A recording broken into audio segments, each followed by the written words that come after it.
Hello and welcome to the seventh episode of Dice and Design. And today I'm once again joined by Tyler from the channel Flame Zombie One. So hello Tyler, I hope you're doing well. Hey, I am. Hope you're doing well too. Yeah.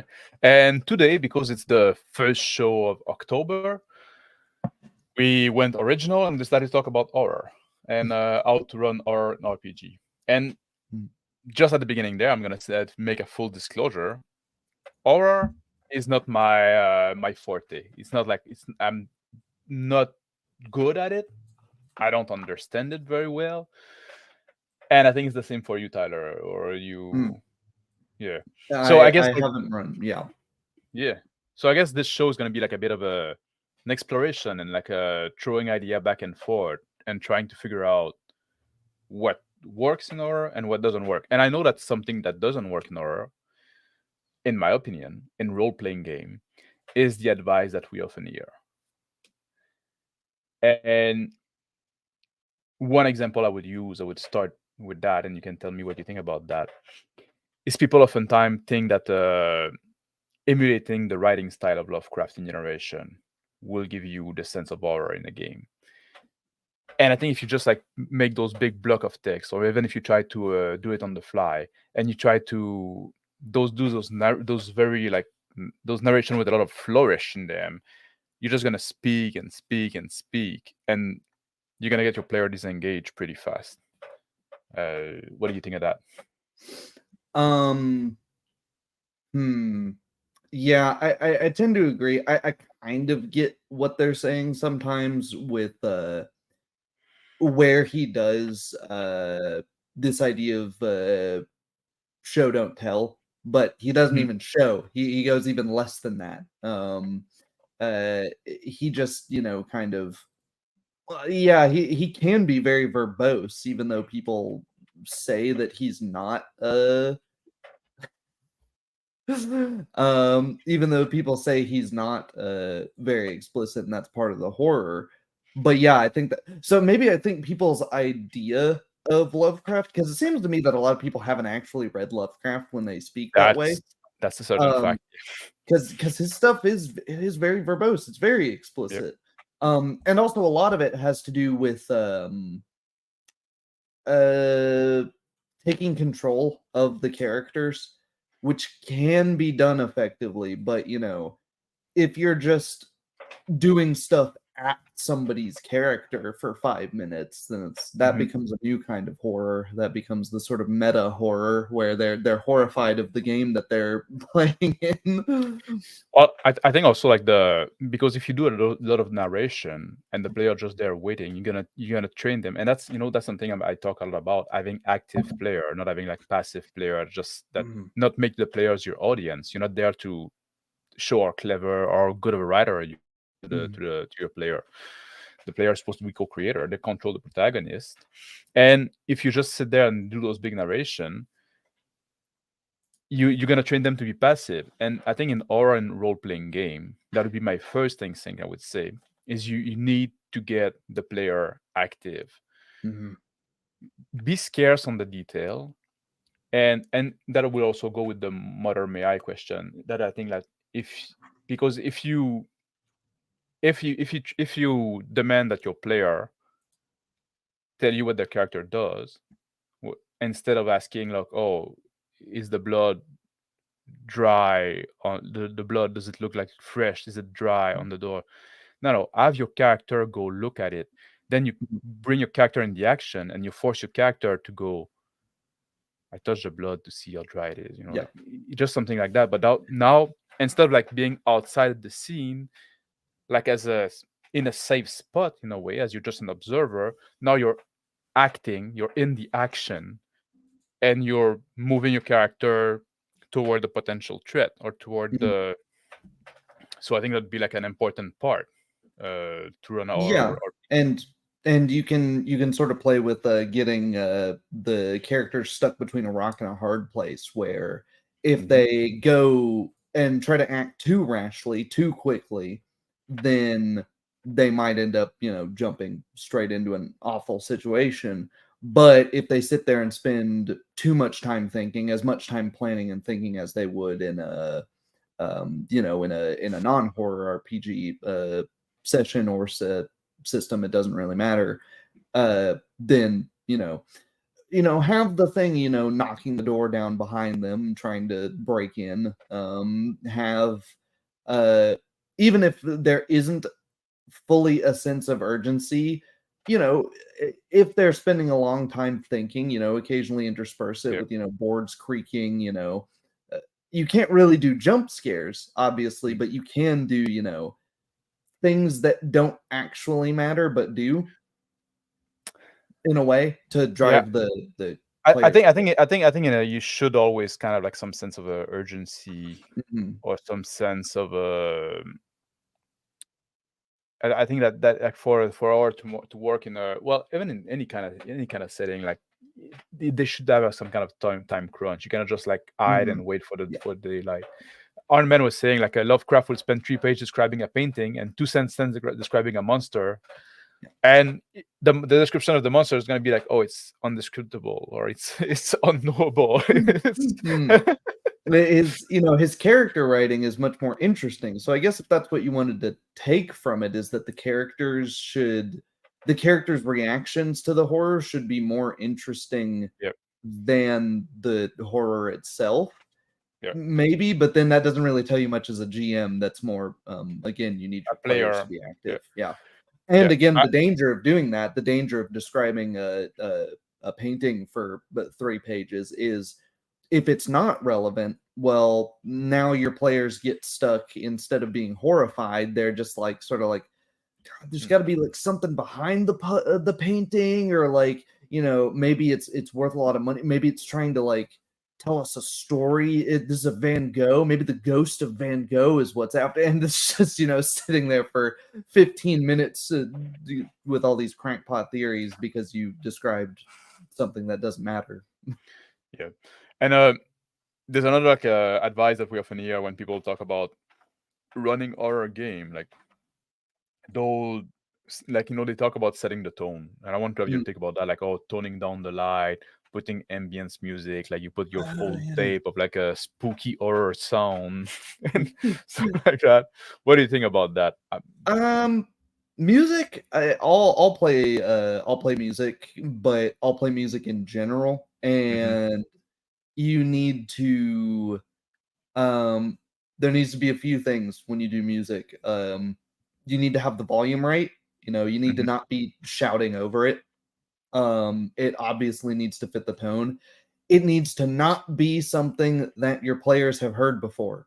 Um, mm, as in from something else. It can be something your players have heard before in your sessions, but I would use Metroid Fusion soundtrack for some scary scenes because it's got a great ambient soundtrack. But if I knew one of my players had played Metroid Fusion, I would not do this, because then they would immediately stop thinking about the game, stop thinking about what's going on, and go, "Oh, Metroid Fusion was a great game." And though it was, that's not what I want. And then, yeah, I agree with Justin here. no Ambient sound music, effect. not sound effects, please. No Oh, I sound. want to talk about that as well. Like, like I'm not a fan of music in general, but for me, music is very distracting, and I got like this hearing problem. I don't have like a selective hearing, so like my Mm, brain tried to deal with like voice, every noise at the same level. So like for me, like music it become like very distracting very fast. But mhm, that's kind of like a me problem. It's like I got this yeah. this condition, you could call Yeah, it. well, and I mean, of course, if Yeah. I guess that's something you should cover in your session zero. The Tyler drinking game. Every time I mention a session zero, take a shot. Hopefully you won't be dead by halfway through. Yeah. But yeah, if music is a bother, I know some people can do it. I would definitely say don't do music with lyrics, because I think that's what you're Yes. describing is way more a problem with people with lyrics where. Yeah, but like even with music, like like sometimes I'm gonna start listening to arrangement, because like music is a conversation as well. Different instruments talk to each other and stuff like that. Yeah. I had a snooze music on my clock radio. It would be cricket and night sound that a damn owl would hoot like a jump scare. beach sound or wave sound were soothing that then seagull would scream. Oh yeah. Well, that's something I want to talk about, like, because they say like, oh, no sound effect, and you say you cannot do jump scare. But what if we could? What if we had like a soundboard, like with a monster screech, and then the player are doing something, they're trying to come up with a plan, and then they hear a monster, like the monster screech or whatever. They don't know what the monster is yet. They hear a screech is worrying, but instead of just telling them, you hear a fucking screech, like you just like press the press on your whatever soundboard thing, the soundboard device you use, and there's this big screech coming up, interrupting what they're doing. Now they got like, oh, okay, we are the screech. Would that could you get the jump scare in that sense? You could, but I think you could only do it once. I Yep. think it would work the first time you did it, and then Probably. the next times you did it, your players would be expecting it. And that's a good one to save for later. Yeah. I'm gonna go right after The that. next times you do it, you would be, you would be like, oh, okay, there's gonna be some horrible monster somewhere. And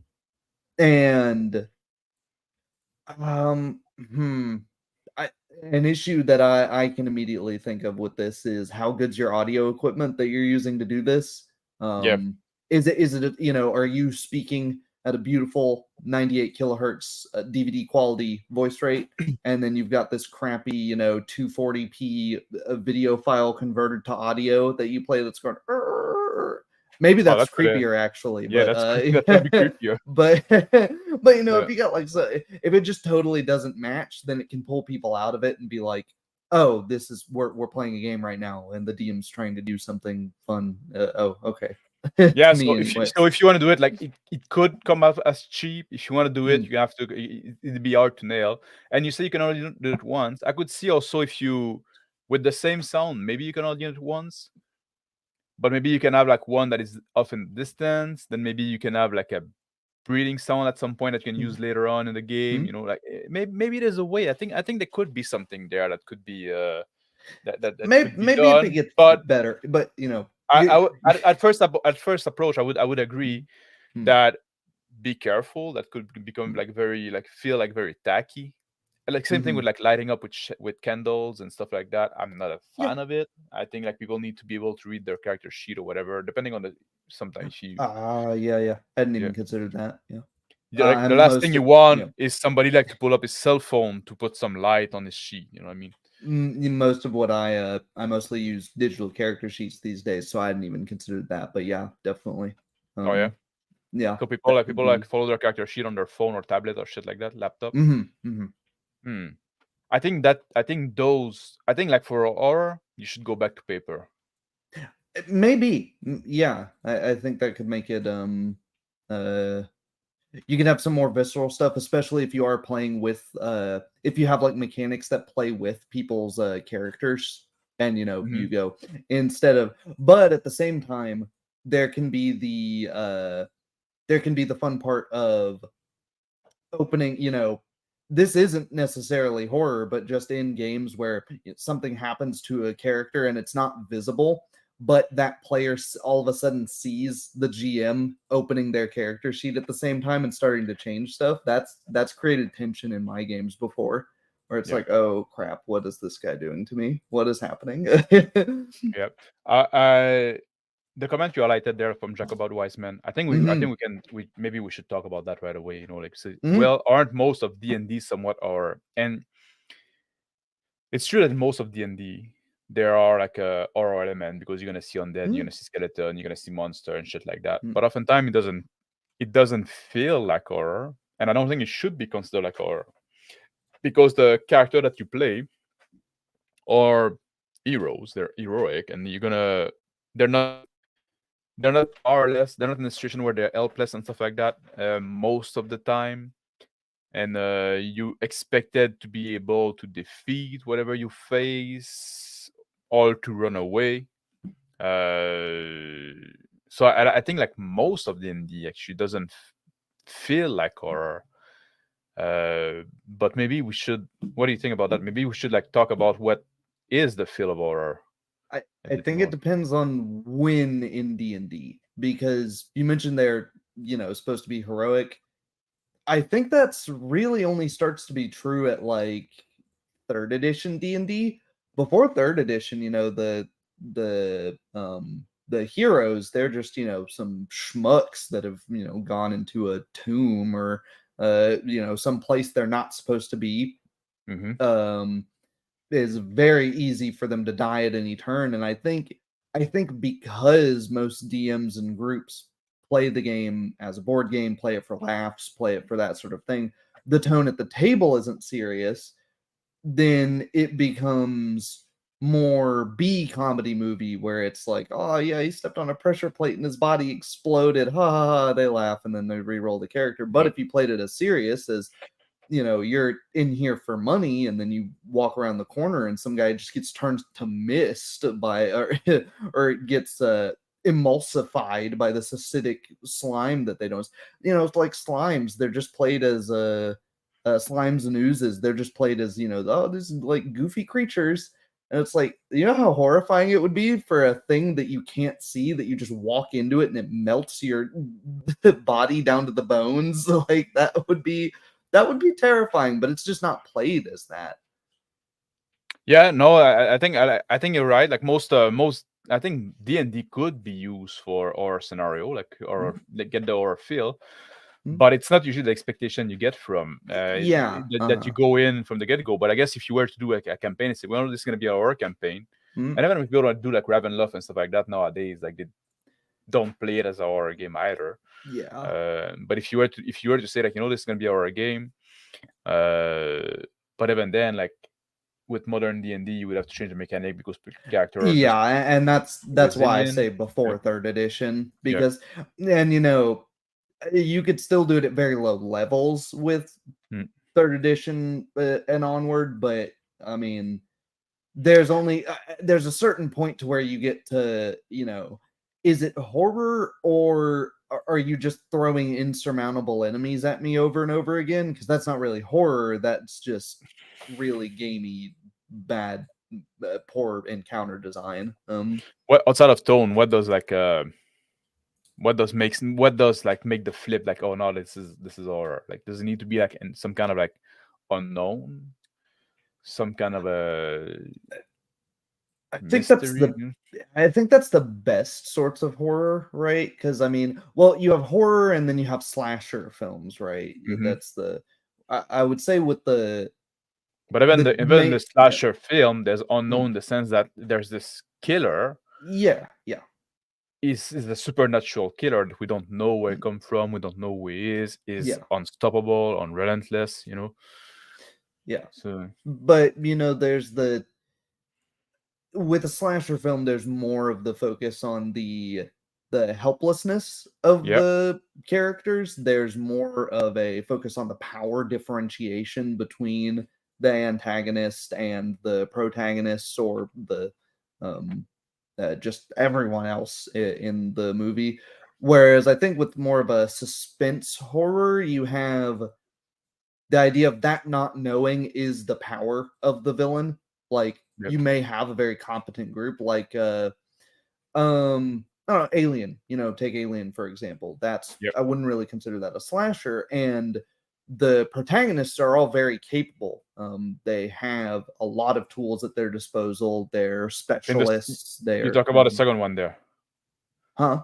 You talking about aliens or alien? Alien singular. Singular? Well, Yeah. the character are not specialists. They're just like space trucker, basically. Just like Well, in the yeah, but first Alien. they have specialist equipment is what I'm trying to say. They have I think you need to rewatch it because that's a big part of the problem. They're not equipped to deal with this monster. They have like well, not the monster specifically, but yeah, yeah, that yeah. they have uh what's the word? I'm lacking the word for it. But in a slasher film, it's like Mhm. comical the level of incompetency. Yeah. They have the level of competency and ingenuity, I think is the word I'm looking for, to it feels like they have a way to win. Like, there is a way out, that if they can figure out how the villain, the monster, works. They always take the wrong Where choice. They always Yeah. Whereas in a slasher film, it just kind of feels like, okay, maybe there's yeah. That's what I was thinking of. The medic Mm. and the engineer, they had there were specialists aboard the ship of space truckers. Yeah. Yeah. Yeah, but I mean, like, they don't really have any real weapon either. Just No, that's yeah. that's the problem. But once they figure out that there is, okay, it's got acid blood, this is how it Yeah. reproduces, this is what we They're need n- to they're do, not they're not they're not they're yeah. not retarded people. Yeah, They're exactly. not Whereas in a idiots. slasher film, Yeah. Jason, it's kind of like Yeah. if what can you do with the knowledge, and I Yeah, don't but think that would necessarily make a good tabletop also session. also those movie are often depicting like teen or young people Yeah. and yeah, and maybe they're targeted toward this demographic as well, which I Mm, want to where you come don't back want, later. yeah, but like Mm. in those films, you wouldn't want to. At least, let me not lead the witness. I wouldn't want to play the protagonists in a lot of those films. Like I think the original Hellraiser is a great horror movie, but I don't know if Mhm. I'd want to play that because the protagonist doesn't really do a whole lot. Like she just kind of gets stuck in a crappy situation. Yeah. Um and it feels like you could run the risk of a GM just leading you through a bunch of failed rolls or a bunch of a bunch of things that where it was impossible for you to do anything meaningful. Well, that's something I wanted to talk about as well, and we can. I wanted to go somewhere else, but we can since we were on Mm, that topic, we can go into that. Like I want to talk about like because a big part of the horror thing is like that this feeling of helplessness, I yeah. believe, and that I think that's one of the big challenge that you have in role playing game. How do you provide this feeling of helplessness? Your character is in this situation. There's very little hope. You know, there's a good odd that he's gonna die. But how do you do that without taking away player agency? How can you put them in a situation where it feel like, man, we're screwed, but yet you just don't give up. You still try to figure out something. Hello, Rodcaster. I I think maybe one way to do it is by giving the players a bunch of small short-term achievable goals, Hmm. starting a generator, getting their car running, driving to the police station, i- things where it's like, okay, we're screwed right now, but maybe we can get over here. And then they find out, there's a problem here. Maybe all the police are dead at the police station. Okay. Well, maybe we can get a gun though. We can get a gun and fight off whatever this thing is. And they get a gun and then they start shooting it and it dies. And maybe the point is to not show that it's fully hopeless until the end, until But they do end up dying or what even, have even you. when you say that like that, like giving the player a bunch of like small achievable goal, Mm, again, that's you also like need to avoid the railroad. yeah. And so giving them goal, like, and I'm always like a big advocate of like letting the player controlling the character lead where Yeah. the story is going, and Mm, as a GM you should react to that. So again, like that seemed to be like a, I don't know, I find it seemed to be like a hard balance for me yeah, right. to Because uh, if you leave it too open ended, which is and how I prefer to run things, yeah, then me you too. have the characters going, "Well, I just drive away. Yeah, and I that's the get thing, in my and car and I leave." you don't want to just always throw something in their path every time they try Yeah. something, because again you're gonna teach them to not try anything, so I'm gonna Yep. try to, and you can do it sometime, especially if there's like justification, like, oh fuck, I go to Yeah. my car and try to drive away. You try to start a car, it doesn't go. Yeah. Then I go, like, what I do now, like he's gonna go look in the hood and you can see like, oh, the wire has been slashed, or Yeah. or you go, Or this. I go to my Yeah. car. As you approach, there's a fireman's axe in the engine block, sticking out of the engine block, something like that, maybe. But if you always throw something to keep them in, at some point, like it's gonna be like revealed. You're gonna be exposed that, you know what, or oh, we are in a fucking on a fucking railroad, you know, Yeah. or the wall Yeah. of the sandbox are very narrow or very close. So I But think I guess there you would need to have like very clear things that your villain or the antagonist, and that's not necessarily a like a single character or creature. mhm, The antagonist could be like an unknowable horror. Like if you wanted to run it more Lovecraftian, like maybe it's that technology just in general doesn't work in a certain area. But my point is to have specific things that it can and cannot do. That way you have boundaries when you are making up stuff on the fly, and eventually, after the characters try enough stuff, they figure out that they start to put together pieces of, okay, we can use, in this example, we can use landline phones, but we can't use cell phones. So it's all technology after a certain point that doesn't work anymore, or, and then or they can everything with start to, wave. yeah, yeah. Mm, yeah, but is it like a something a specificity of horror that you're gonna be deprived of some agency also? Is it like, is it to be expected if you say, "Oh, we're gonna do like a horror game"? Do you have to expect Ye- that, you know? Yeah, Mhm. I mean, pimp my own channel. I have a video called something along the lines of player agency versus player expression, which is player's agency is not unlimited. If you agree to sit down to a game of Dungeons and Dragons, charm Yep. person, dominate person, those are spells. If you fail your save, sorry, you don't get your player agency anymore. So Mhm. I think that should be a thing in all tabletop RPGs where it gets, at the obviously the bigger problem in tabletops, I think, is DMs yanking their players from to and fro. But there is also that you don't want them to just uh you don't want to just be doing whatever. Uh doo-doo-doo. And Yeah, Doodle Squatch yeah, says like I the was about to yeah, highlight that. Yeah, yeah, yeah. The only time I yeah, ran Beyond the Supernatural, I rerolled the hell of them. Maybe it's part of the kind of social contract when you say like we're gonna do like a horror thing. yeah. And I wanted to you want to talk about a bit like what Armin said. Oh, Oh, sorry. hello, hello, Black Lodge.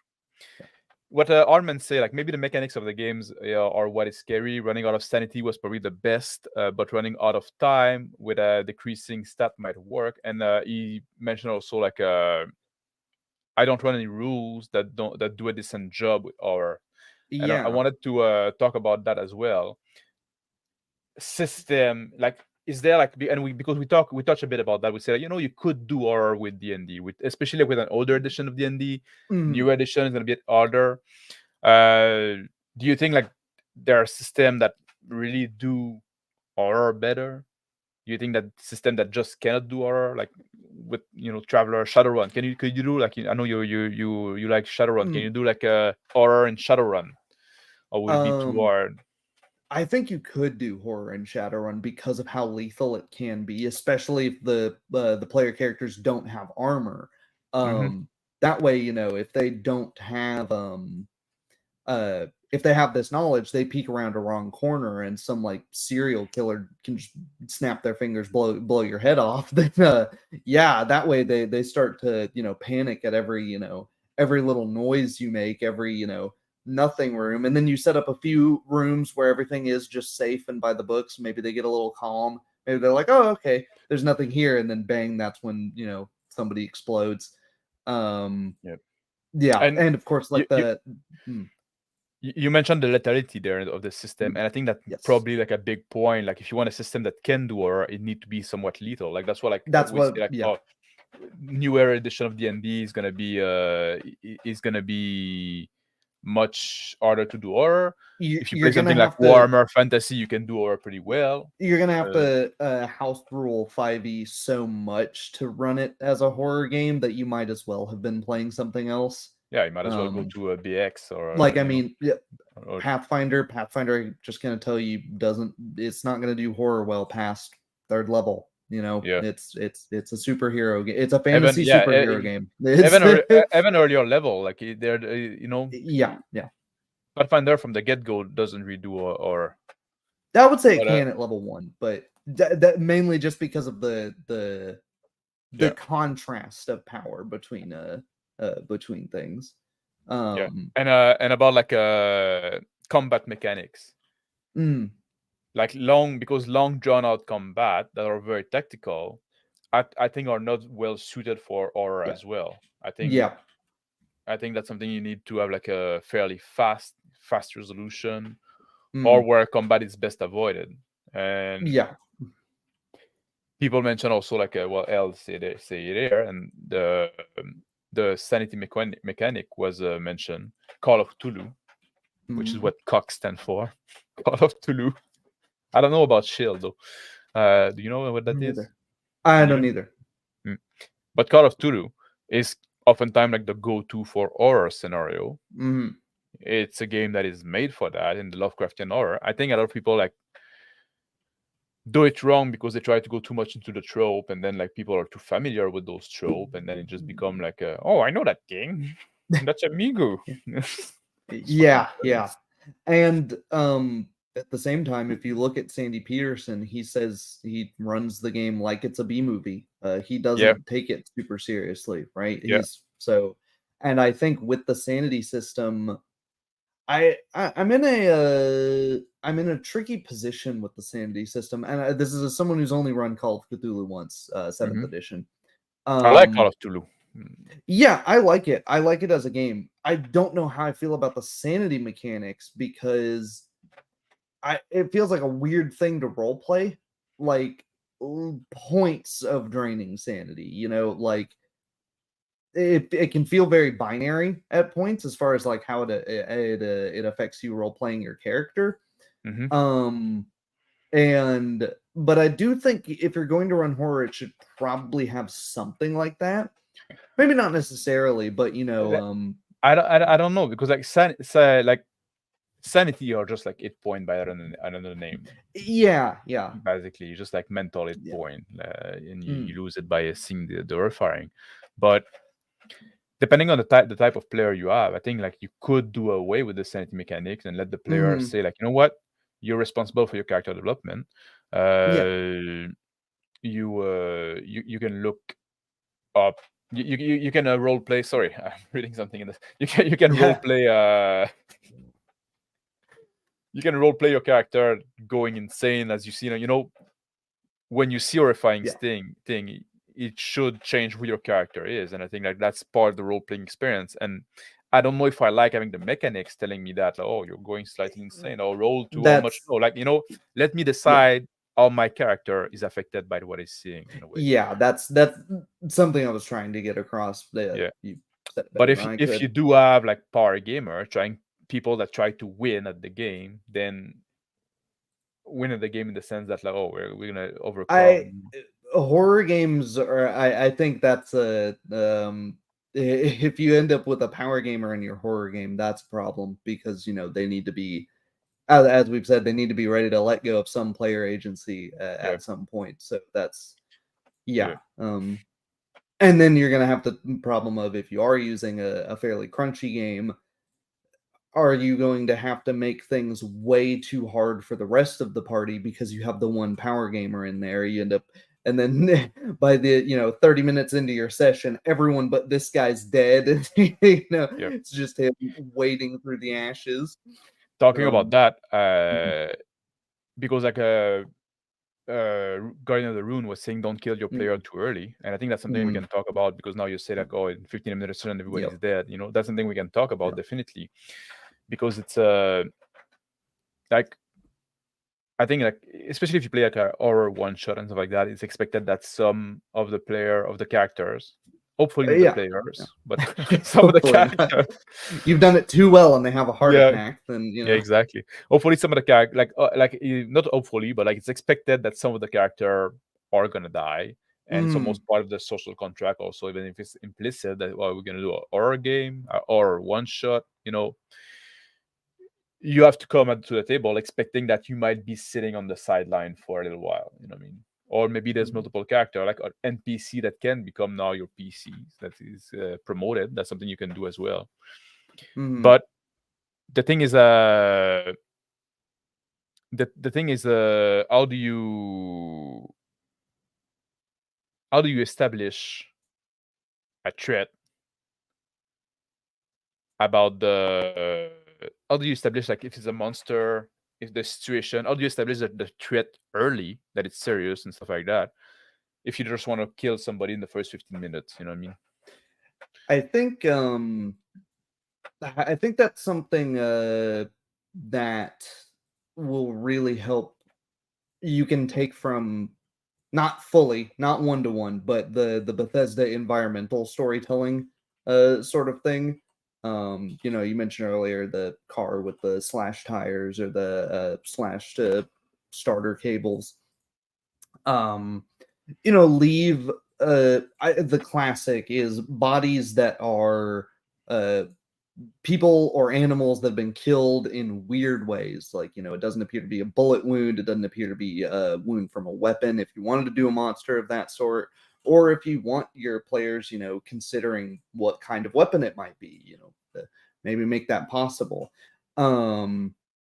Just, I like also having, if you're going more of a slow burn horror, maybe the threat isn't as clear at the beginning. Maybe they don't have a body or anything. Maybe it's just, four random people who don't know each other wake up in the town and the town's totally empty. There's nobody else there, and it's some cosmic horror or something. Mm-hmm.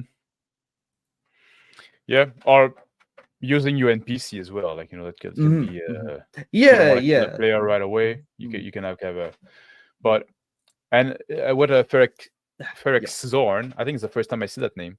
No mechanic will save you from a player who doesn't want to roleplay. They have to be removed from the group, and I think that's especially true.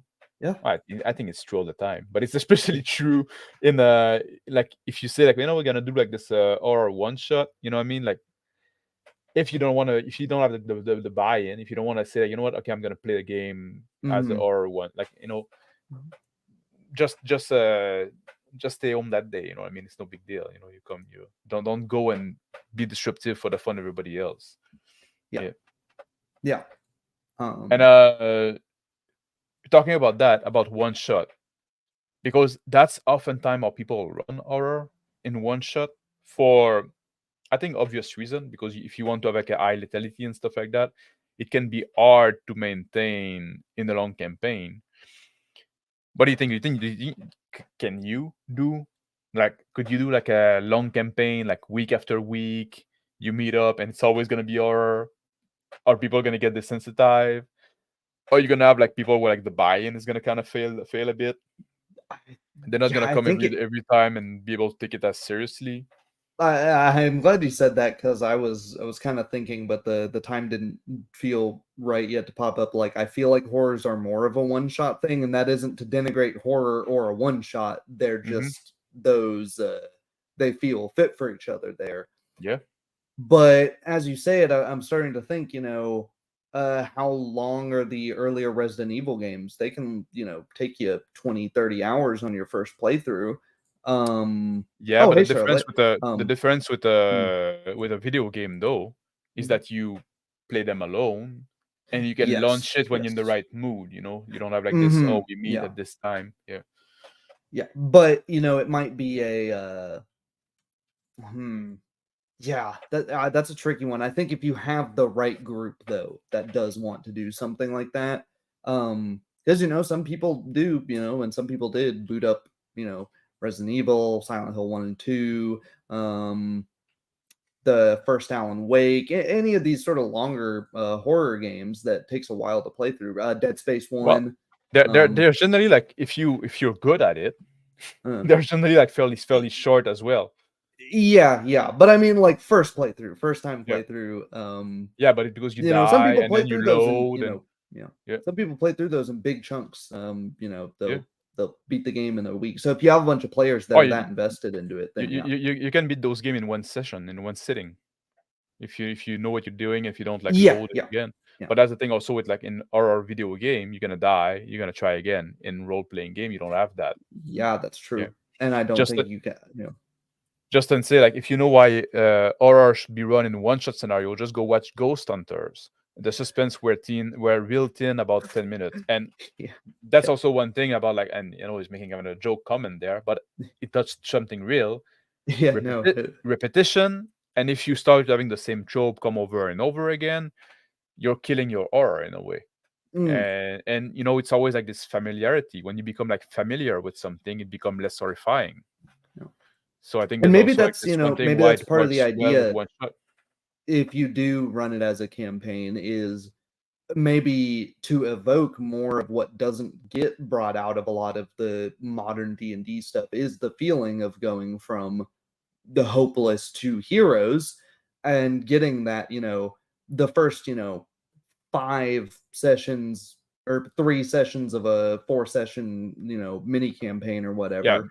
yeah, It does feel horror, and then eventually you're powerful enough to fight against the threat. yeah. I think that's how, like, I'm talking. Curse of yeah. Yeah, I'm talking about one shot, but yeah, like short campaign, like of 2, Yeah, 3, yeah. 4 session can work as well. I just meant as a Yeah, contrast to, as yeah, it gets repetitive in a yeah, campaign for just being horror, maybe the tone switches partway through. yeah. And it's also gonna depend on the length of your session as well. Yes, So yes, of course, yeah. obviously, yeah. Mhm. And could you, because like now, like we talk about that because it's the first show of October, and people oftentimes want to run horror scenario for Halloween, stuff like that. Could you like, because integrating a real horror scenario in a already running campaign, if you say like, oh, we have a campaign, we're meeting every week, but I don't know, this week's Halloween, I'm gonna make this adventure horror, like more horror like. Do you think that works, or do you think like that's gonna derail your campaign? You're gonna have like people dying, or you're gonna have to make it not count, not matter in the end? Do you think it's a mistake? Do you think you say that if you wouldn't want to do like the Halloween special, do it as a one shot, or maybe do it in the same world but with different character? That's something you could do. What do you think? I think the latter two work. I think it's mostly going to be a problem if it's not something you've been planning for, and it's been organically if it just organically lines up that, like, it makes sense to do, like, my players in my long running Pathfinder campaign are about to go into a demonic portal, just happens to line up with October, so yeah, that's probably going to be more horrific than normal. Hmm. So it fits. But if you all of a sudden, I mean, you're really going to get into some, railroading and I guess an odd kind of metagaming if you're like, oh, it's Halloween, all of a sudden let's go let's go over here. Let's make it horrific all of a sudden, especially if the tone was already nowhere near that. So yeah.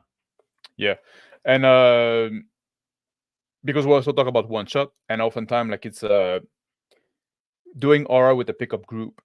Do you think that Mm. work, or do you think you need to know your player better? Know what scares them, because like I'm not scared by much. I don't know what scares you. What scares you, Tyler? What are you afraid of? Hmm.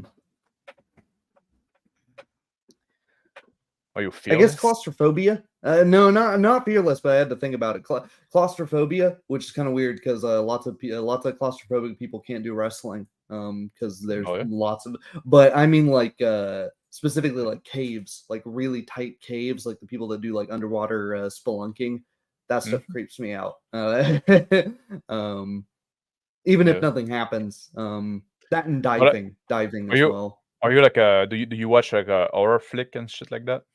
Occasionally. But they don't normally They don't reach uh you?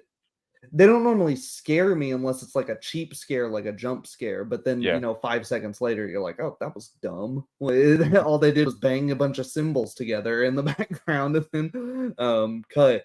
No, I usually, if I watch horror movies, it's because the setup is interesting and cool, and the world they're setting, like Hellraiser, the horror of it isn't. I mean, I can think as a third person, yeah, it would be horrifying to be in that situation, but I, as an audience member, am not, horrified. I just think, whoa, that's crazy. What a weird, bizarre world that they're setting up here to ruin in a million more movies. But hey, actually, maybe that's relevant. If you do the campaign, think of how many horror movies have like a pretty solid, first one, and then they come out with Saw 987, and it's just like, oh my gosh, we know what's gonna happen here, and it turns into a comedy. And, I'll and watch some of the later. I'll that's watch also some like of the later, oftentimes that's some of the oftentimes like later well Saw movies. the problem is you try to do like a horror in the long run, like doing a long run campaign, like when you're gonna be like at session 12, people are not gonna take it as seriously. Have you watched any of the Buffy the Vampire Slayer? I have. They're very hit and miss because they had so many different writers on them. So I can't remember like anything in particular, to tell you the truth, but I remember some being good, some being totally forgettable. I didn't ever watch really any because like female protagonists and shit, but yeah. Um, And Iron Man was saying something there that I want to talk about as well. We can jump to that as well. Like the best feeling of horror in a game that I played was a board game where one of the player was the secret bad guy, not RPG though. And that's something I put in the note as well. Like, what if you use one of your players and before the campaign you say, you know what, you're gonna be a normal player, but a traitor also, or you're gonna have like this thing, or you're gonna have like a secretly infected, or working for the bad guy, for the cult. You think something that could be effective? Do you think it feels too cheap? Do you think that the player will feel like cheated when the reveal is made later on? Like, oh, it was contrived all along, no, not necessarily, especially if that player is just a part of a bigger thing and they just happen to be close. And if what am I trying to say? If that player is okay with being found out early and killed, and that drives because you don't want. I mean, just like you wouldn't want this of an NPC, you especially wouldn't want it of an antagonist player to be like unkillable or it's impossible to find out their identity. Maybe they because I actually like it if they find out that this guy's cult member, they kill him fairly early on, and then he comes back with a new character that is actually allied to them, but now all of the players are super paranoid. They're like, we remember what happened last time, and it's both the characters and the players are, any one of us could be cult members. Why should we trust this new guy that just showed up? Maybe that's a way you can make, multiple sessions work. What about pre-gen in that case?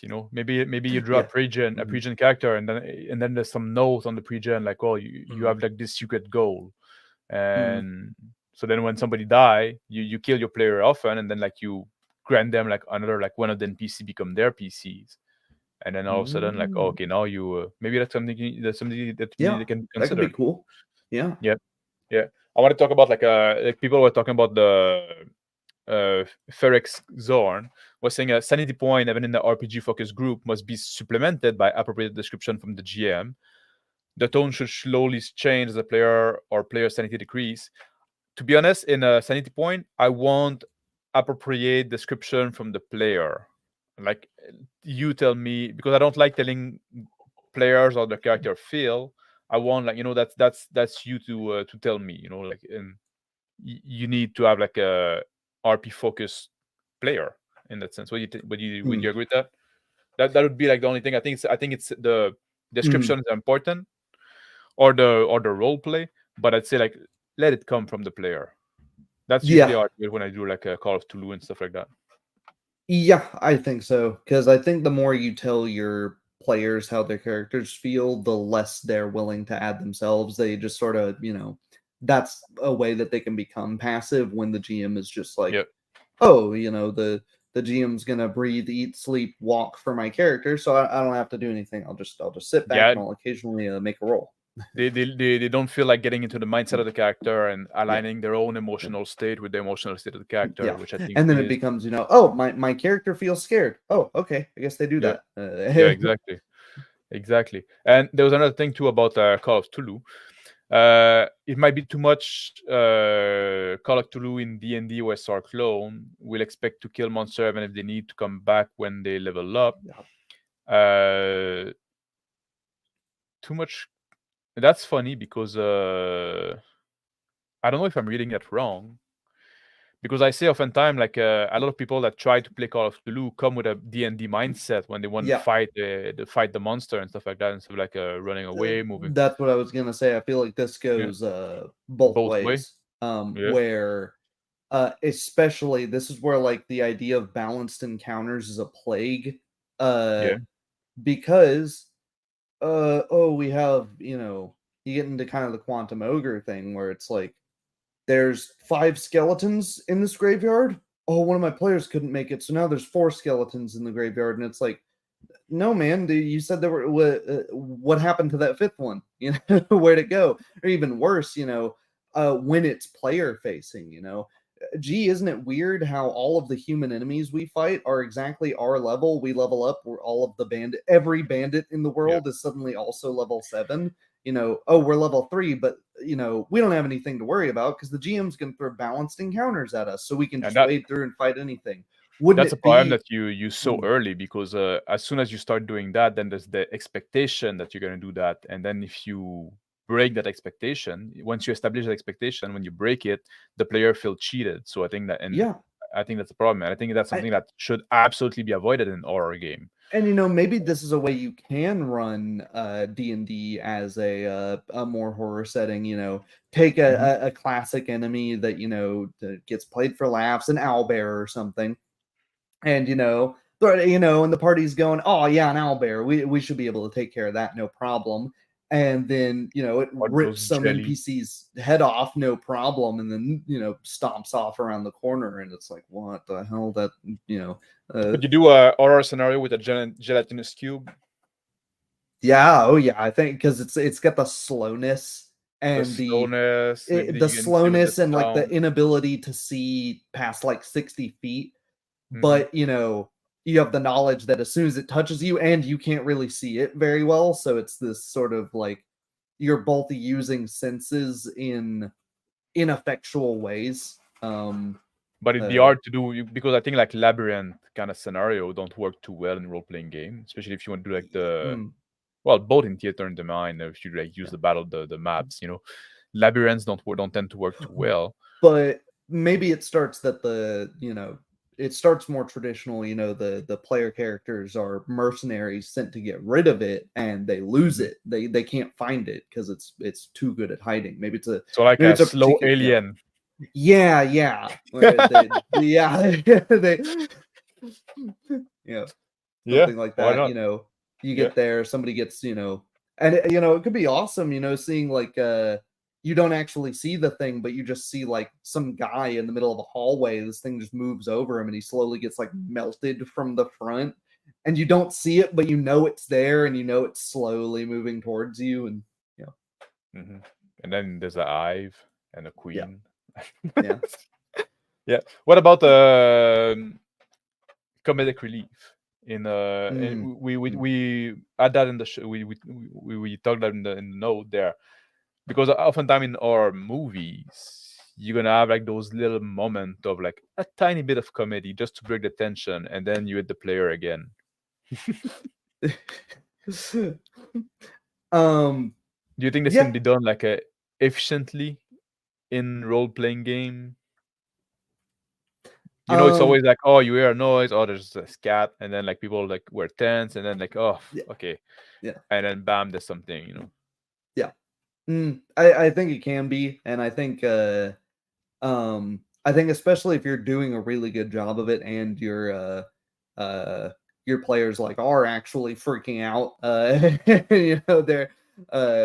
they're getting uh a bit worked up and tense over it. Then yeah, occasionally uh throwing a bone at them and going, no, this is actually nothing. This is just this is the equivalent of the cheap jump scare that's nothing. It's a rat or something falling out of a Yeah. locker when they go to open it, The or thing even that would when the thing that would worry me about doing that is that oftentimes if you comedy tend to bring more like BS more comedy, like bring more comedy. yeah, hmm, You make a joke, you break the tension, but now the tension is broken. It's can be very hard. Like if you work to establish the tone, to establish the tension, it can be hard to get it back. And now, like Yeah. you made a joke, and it's just like somebody else will want to, that's how we do. Like somebody make a joke, you want to up that joke. You don't want Mm. to. So I would say, like, if you want to do that, like I'd say, like, be very careful. Use with a lot Yeah. of caution. Very Yeah. sparse, and do it in character. Don't make the out of character jokes. Do make your character dies, make it like I would say, let your players describe their deaths in some essence. You just give a very dry description of what happening to them. You get stabbed, you get your head crushed in a hydraulic press, or whatever, and they can describe, because I mean, you take from going back to Sandy Peterson saying it's more like Yeah. B movies, all the And like even like yeah. like Seth Sarkarsky, like, which is a big advocate for Call of Cthulhu. He plays game for laugh as well. He Oh doesn't yeah. take them Mm. seriously. Yeah. Yeah, but I mean, like, specifically, like, thinking of some of the goofy practical effects. Mm-hmm. The first Resident Evil movie, the guy getting cut into like a million cubes with the laser thing, and then slowly falling. So you could play a death for laughs. I think I think that could work um uh if that's your group's thing. Yeah, yeah, but I think if you do it, you're gonna pull your people out of the horror mode. Yeah, so I But it personally, depends. I wouldn't do it, to be Yeah, honest. that I mean, that's the thing, though. I, Hellraiser is horror, not a lot of laughs there, but yeah, Resident Evil is also horror, and there are laughs there. So or like I think you would have to. Justin mentioned the Evil Yep, Dead yep, there. yeah, Yeah, yeah, yeah, that's one as well. Yeah, yeah, and the exactly. Evil So, Dead. Yeah, it's like it's the monster that are insane, and because that's the thing, like when we watch the Evil Dead, the audience, we can laugh because we know it's a movie and stuff like that, and those mhm. demon and those spirits are kind of a bit insane and are like a irreverent, or like a, what's the word I'm looking for? They're like a irreverent, I would say. Yeah, yeah, But the character in the in the movie are not laughing. That's fucking, it's even like scarier seeing the irreverent character. If we When you run a role-playing game and you want your player to align their mindset with the mindset of the character and the emotional state with the emotional state of the character, if you try to make the player laugh but keeping the character scared, now you're just like breaking up this immersion in a way. So that's part of the reason why I would be like very careful about it.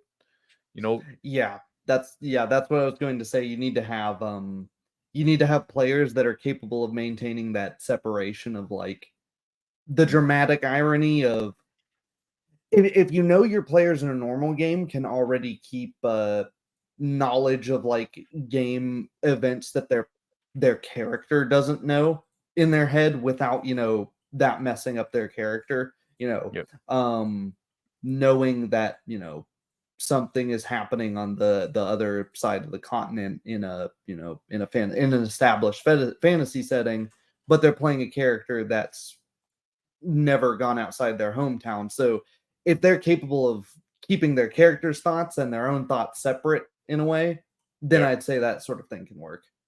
yeah. I wanted to ask you. We're in the show notes as well, like about like running a horror game without telling your player up front. Do you think that's a good idea? I never fully answer. I would answer this by also answering a question you asked earlier that I didn't fully answer, which is playing pickup games Yeah. of horror with randos. I don't think I would do that. Mm-hmm. For the same reason, I might play a horror one shot without telling people it's not a horror one shot. And in both cases, it's, yeah, play with people that way what can scare them. They're not going to be pissed off that you ran one uh all of a sudden out of nowhere. You're going to know you don't want to pick up some rando off the street that's got an anxiety disorder and goes, I'm afraid of spiders. You can't Or show that, me spiders. Here's my yeah, X card. Um, exactly. People that want to yeah. use X card. But if you know your friend, I've got friends with anxiety disorder. I wouldn't play a horror game with them. I know that, No, right? So it's fine. We can play other games. yeah, Uh, friendship you is know, magic. it's yeah. No, they're fine with their characters dying. I don't know exactly what triggers it. I don't need to, but Yeah. But so what about like, yeah, if you have like an established group, you got like a group of friends, you say, you know what, I want to try this new system, or yeah, this, I want to try this game, and then you this, or we're gonna play one I shot want to here. do one shot, and then you make it R, but you don't tell them up front. Yeah. Would you do that? Yeah, yeah. You Yeah. tell them the premise, and maybe the premise is you could run it as like an investigation sort of like murder mystery thing, and then it turns out, well, it's not a normal murderer. It's this is like some supernatural, superpowered psychopath that's after you, or it's not a murderer at all. It's people just straight up disappearing from some Lovecraftian or cosmic nonsense. But you don't think that you would get more by just telling them, you know what, you're gonna try to do that R, so keep the tone correct. Like don't play it for laugh. Try, I think like R is one I would say, you know what, I'm gonna tell you it's R. Like that's what we're going for. So you get in the right mindset. You know what I mean?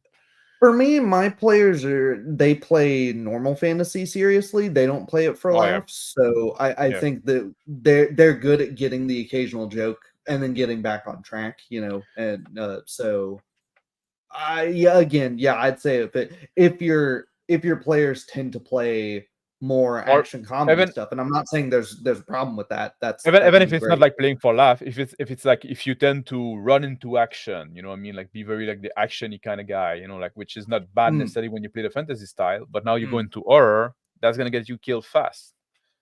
Yeah, Uh, maybe that's when you throw the um what am I saying? That's when you try to explain away the villain early on without immediately killing your players. So maybe show before they run headlong into danger. Break that it is a horror setting very early into the one shot. yeah. One thing that we always hear about when people talk about horror in TTRPG, in a role-playing game, is dread. People Mhm. love to talk about dread. You Yeah. heard about it? Yes, of course. What's your thought on that? What do you... I think it's a cool concept. I'm not sure if I think it's personally too gamey. As someone who hasn't played it, I think it Yeah. is something that is um It's the barely whole like you're kind of moving away from the role-playing game at that point. You're yeah, getting yeah. much more into the yes, Yes, Dread yes, use the Jenga yes. toy. This Yeah. So and you're getting in more into the board game, into the toy, even yeah. like you say, Yeah, and Yeah. I think it has inspired a little bit of my own design, but I think the problem is Using the your Jenga as well. no, but using board gamier mechanics Mhm. rather than a die roll or a card as your arbitration system. But I don't think for the whole game. I think that should be for one very specific thing, and I think Yeah. maybe it should, maybe if that was only a thing when like the box in Hellraiser, maybe whenever the characters are interacting with a physical object, maybe then you use the Jenga tower as your resolution tool. Mm. But Well, also it's a lot of setup too, and a lot of like yeah, yeah. I think And it can affect the deals. pace quite a bit. I think we should talk about puzzles at some point. Maybe Yeah. not now, but at some Not point now. Yeah. because it has the issue that puzzles have, which is it tests the player's skill and Yeah. not the character's skill, Yeah. But I right? can see So how the Jenga tower though. It create tension. it So if can, but you what so if you but have it players that are really players. good at Jenga? Yeah. Then you've ruined your horror game because I've seen that happen. Because there's some Oh guys that are really? crazy good at Jenga, and then they just solve the every encounter. Get them drunk. Yeah, maybe. Mm, um, Yeah, and especially like say, oh, when the tower fall, you die. But then like that's one character, so you have to reset up the tower again. You know, Yeah. I feel like that's gonna be like affecting. Like I'm not like to be honest, I never played it, but when I looked at it, I said, yeah, I see what they're going for. Not for me. Not for. Yeah. And I also haven't played it, but I've seen people play it, and what tends to happen is the Jenga tower falls, and it's not, "Ugh, I'm dead." It's, you failed the Jenga, you're dead. And Yeah. so as it's tense up Suddenly until you're you playing fail. Jenga. Yeah, but when you fail Jenga, the tension just it Hmm. falls much like the tower. So maybe it's Yeah, poetic in that way. I don't know. I maybe. think it's interesting though. I do think it's cool as a thought-provoking exercise. Mm. You want to talk about horror genre? Different type of horror. You know, Yeah, yeah, we mentioned you mentioned Eraser. We mentioned Alien. mhm, You mentioned Saw. mm, Uh, yeah. the horror movie that I think about when I think about horror, I'm gonna think about The Exorcist. I'm gonna think about Oh, Lost Highway. That's the kind of like horror, like which Lost Highway is that even fucking horror? Uh, Mulholland Drive, those kind of thing. But um, yeah. I mean, I guess there's the uh oh, yeah, I mean, last thing on that, since just catching up to chat. Yeah, yeah, DM James is really shaky hands. He'll be the first person taking a piece of the Jenga tower and knock the thing over.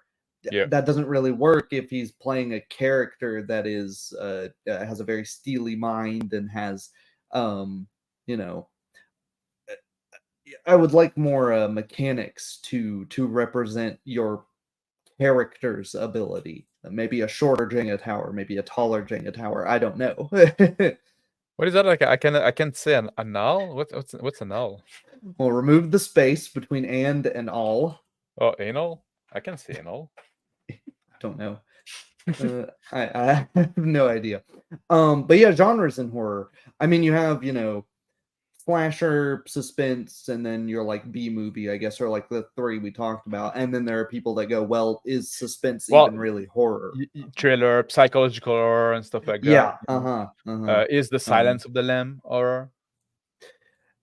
yeah, I mean that's sort of the Silence of the Lambs or the Hannibal TV series. It has horror elements, but would you really? It's the uh, it feels like the villain is on borrowed time more than the protagonists. Yeah. It sort of puts it on the other foot. It's more like how much damage is he going to cause before they catch him, rather than are they going to catch this guy? Or Yeah, it's a um, bit subversive. yeah, so that's it's different in that way. Uh Oh, I just got what LC. You can type anal in chat. Yeah, yeah. I didn't look at those options too much. I need to yeah. Oh yeah, John Carpenter's The Thing. That's a great one to look at for The that, thing, yeah. you know. Um I think having animals act weird is a Well, great horror that's the trope, thing also. We were talking about like having the character that can betray somebody. That's something Mm. you could do. You could have like something let's say a deck of card. You choose a certain number of card, and at some point you distribute the card amongst the player. And if you get like a specific card, you become the thing. That could be interesting. Like randomly And chosen at the beginning. not even at the beginning. At some point when during the action, you come across the thing, you saw it, you lost it. There's a big commotion, or the thing, or like it could be like some demon possessing some Yeah. people, some so Mm. your mind, stuff like that. But you establish that in the beginning before the session, and you say like, at some point I'm gonna distribute those cards. If you get this, you get possessed or whatever. Maybe you do it during the game when if you don't want to like expose your play to. But that's something that could be done as well if you want to have your player and then like have the paranoia, and maybe nobody's gonna get the card, so nobody becomes possessed, but you don't know, and you instruct I, your player like don't let them know. Be subtle about it. Yeah, while we're on the topic of board game mechanics and cards, you reminded me of the Battlestar Galactica board Yep. game. Yeah, Have with the you trader. yeah, Yeah, where the trader has cards and things are. I think you could play around with the idea of obscured actions. Um, so the way in Battlestar Galactica, if you don't know, the everyone has cards, and certain cards will contribute to a goal, and certain cards will Hinder. detract from the Yep. goal. But you have to play something. Sometimes you'll get stuck with a hand of just crappy cards, but they're all Mhm. played hidden. So you get into this mindset of, we know there's a traitor, we know there's something aboard the ship that's actively fighting against us. Who is it? Is this person just getting crap luck and they have to fight against us here? Yeah. Or is this the thing? Are we going to imprison someone that could be helping us because we think they're the Cylon? You know what's going on. So I think playing with obscuring actions in some way would help there. Yeah. So Yeah. maybe if you're going to do that, play give the cards face down.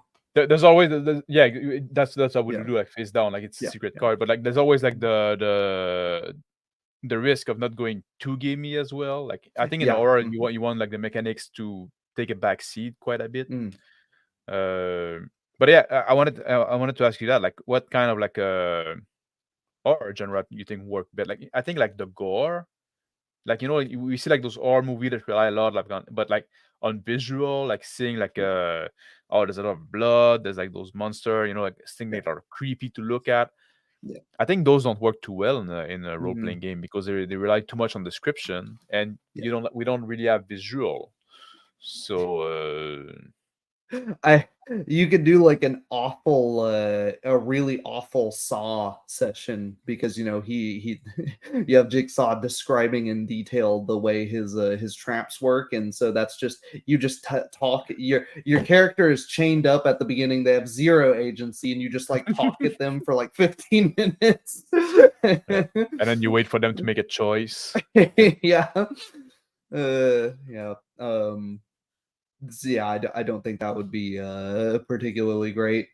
Um, I think maybe a way you could do that is you Yeah, could do like the look, gore is Justin got it here. Like every 1d6 turn, you get dealt a card. If you're holding the demon card, you're possessed at the end of the sixth turn. You end them all back for the redeal. Yeah, and sometime like, and you need to have more card than player, I think. So sometime like nobody can get the card. mm. Yeah. with with obscuring mechanics. Would it not?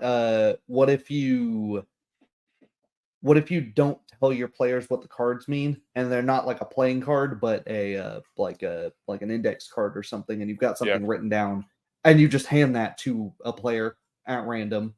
Yeah, That you could do that Yeah. as well. Yeah. But maybe sometimes it doesn't have anything to do, but your players start getting suspicious, like, what is that? Is that guy a demon possessed right now? What's going on? So that's a way that maybe the game mechanics can If you get people more if you do tense. that in that sense as well, you can even like get more. Like you make like those little index card, or you Ah, print those card that you stick on the old magic card, whatever. yeah. But at some point you can just like pass them to the player, and like some of them can just say Yeah. like you feel something like, no, maybe it's like you get the sensation of a hand brushing against your neck, Yeah. Yeah, and werewolf does this. Yeah, that's yeah. I don't think that's a bad thing to take inspiration from. Well, in the board game world, Werewolf is known as a role playing game. Yeah, Mm. I would say it's pretty close. I would say I've played sessions. I would say I've played Werewolf before. That is closer to role play than some bad role play sessions. Role play sessions. Yeah, Um, so yeah, or I think that's social a deduction. yeah. Yeah, Because I think when the mechanics do get there, they need to add to the tension rather than just be a number, or be uh yeah. yeah, get the play. Yeah. Uh, so yeah, one like aura like usually is the one that is kind of like the uncanny, things that are Yeah. just slightly twisted, and I think this could work well in role playing game if you can pull it off as a GM.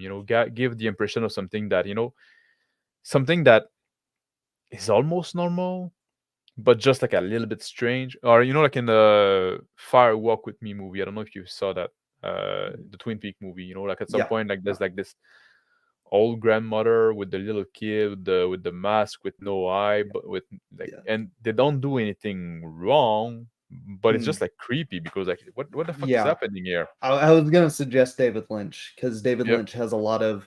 Then you can run the having multiple suspects, I suppose, multiple, having it be unclear as to what exactly is going wrong. That can be. I like more slow burner horror like that. That isn't exactly horror. Um, but yeah, you've got these things where it's like, is that even related? Is that that's horrific? Should I even be focusing on that? Am I going Mhm. insane? Is any of this even real? A lot of like red Um, earring, red herring. yeah, Yeah. but you feel like if I don't go and investigate, it's so bizarre. It's just bizarre enough that you feel like if you don't go and investigate it, you might be missing out on something. So yeah, Hmm. Character that tell you something that seem yeah, nonsensical, yeah. and if That's you just try, and word if you try salad. to, Yeah.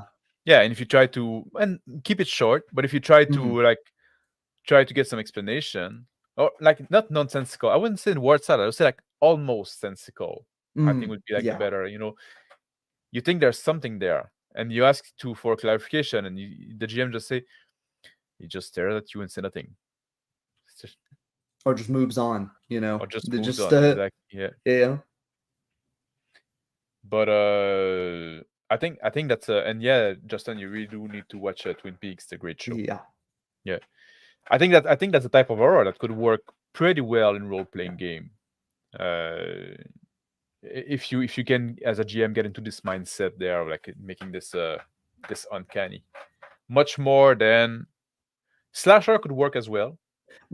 Yep. But especially if you play a system or if you give like character that are incompetent, you can have to play in the trope in a sense. Yeah. And if you want to do the slasher, try to put a lot of like a emergency, I would say. Yeah. Keep like the pace has to keep going because a lot of those people also like make the wrong decision all the time, but they make the wrong decision. They make those decisions under pressure in a way, and they're Yeah. scared and they're not most rational.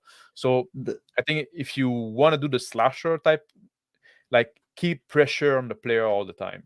Like yeah, keep you them need moving. to have a villain that is like an an unstoppable force, Yeah, but isn't really quick. That gives the yeah. players some time to act, but But they should they never know have. that, yeah. They have time to act, but not Mm, time to plan.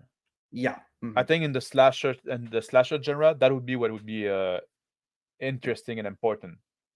Yeah. Maybe plan one step ahead, but never more than that. Yep.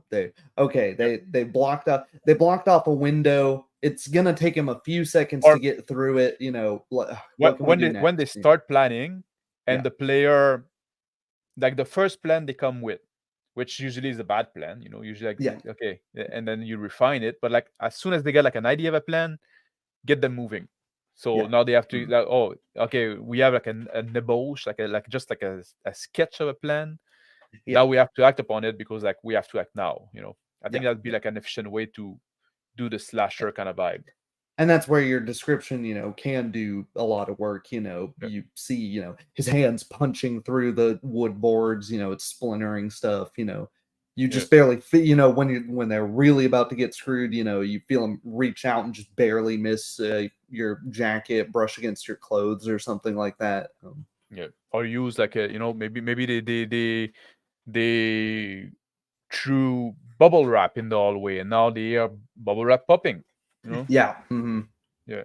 So now you use something that they did, but it's also like okay, now you get to get moving. Now okay, now we have to do this other thing that we plan. Yeah. Uh, and what else? What other genre you would think about that could work well in role playing game, or that wouldn't work well in role playing game? Mm, hmm. I think some video game horror can work well, but it in like the idea of resource management stuff, Hmm. the idea that maybe your time isn't limited, but your resources are. You've got maybe you have a defensible position that you can defend until you're out of ammo, and then you're going to need to move this from here and go to a new location. I Mhm. think the original Resident Evil 3 did a really good job of that.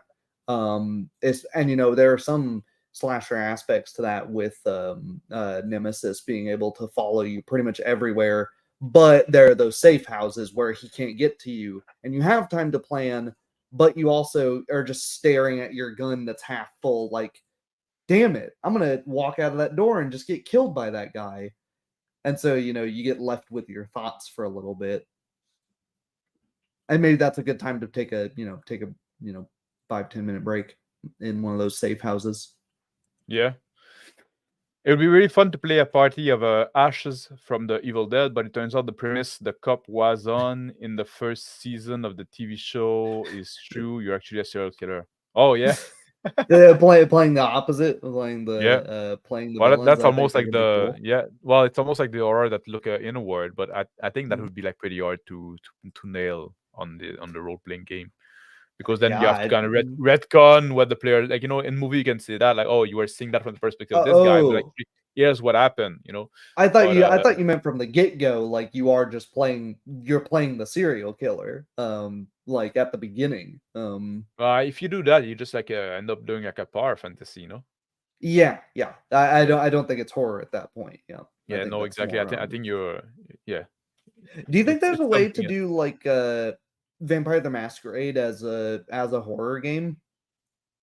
No, Okay, it was meant yeah, it was meant to be, but I think yeah, they're far off the mark. Like yes, there would be a way, you know what I mean. But at some point, like at that point, you're not really like playing the meta plot and stuff like that. You could use the mechanics, the system of Vampire the Masquerade, and do some kind of horror. Even that, can you? I'm not even sure if you could actually. yeah. That's what Yeah.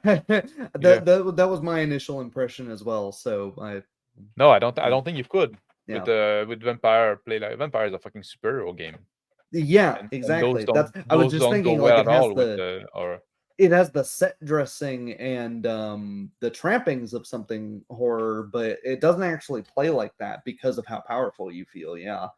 Um, but I think there's an idea there, playing as a vampire, but getting the different level of horror where now the horror comes from, wow, I've got to be home by, I've got to be indoors by sunlight. The mere sun is after me. That's a yeah. timer. I've got to keep this condition hidden. Maybe you're kind of a crappy vampire, a spawn that is, maybe you don't want to kill people, and you have to deal with this constant hunger that's setting in.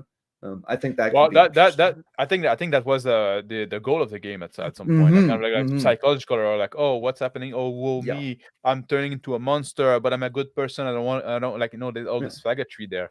But I think the so technically you could do it, Yeah. but I don't think the mechanics support this type of Yeah. play Yeah.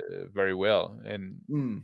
yeah, yeah, But I think it's an idea, maybe give to more downside to something like that if you wanted to run it more as intended. yeah, XCOM. XCOM was mentioned. yep. Uh Charlotte says I ran an XCOM style game in I don't know what Applebee. that is.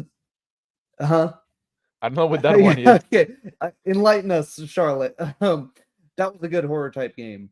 The enemy was everywhere and nowhere, but no matter where he was, he could one shot the whole party, just like an OG XCOM. Mm, Yeah, XCOM. Yeah, XCOM can be It's one of those games that isn't a horror game, but it's a horror game. yeah. Um, Well, it, she touched on something there like with the power imbalance is mm, important. Like yeah. the character won't be able to kill the antagonist easily, but the antagonist can kill them easily. I think there's something there as well. Hmm. Yeah. Yeah, and the idea of you get overconfident because you can, if you see one of the enemies next you see one of the little grays, the sectoids, you're like, oh, I just put my shotgun to its head and blow its head off and no problem, and you get this confidence of like, yeah, when you can see the enemy, you can kill them. When you don't see them, Yeah. now all of a sudden they're mind Or controlling one of sometimes your, it can also be like in numbers, I mean, like yeah, in yeah, order. and you run over to get a better vantage point, and then a group of them that didn't see you and you didn't see them now all of a sudden is like, hey, there's some dudes over there. Now you're not fighting the one that you could kill. Now you're fighting five, and it starts stacking against you. No, all As flesh must be eaten. Yeah. Yeah, okay. I do Yeah, know yeah, that yeah, game. yeah. I do Yeah, know that yeah. game. I just haven't seen I the just didn't acronym. recognize the acronym. Yeah, Yeah. yeah, It's a crazy acronym, yeah. yeah. Um, Yeah. It's a crazy name too. But from the uh, what else? Party size, smaller party. Hmm. Uh, I think so. I think if you go with the larger party, you've got too much downtime between the horrific things happening and, and the characters acting. Um, And how do you like? I would agree with you. I think smaller parties work better for our. How do you split the party?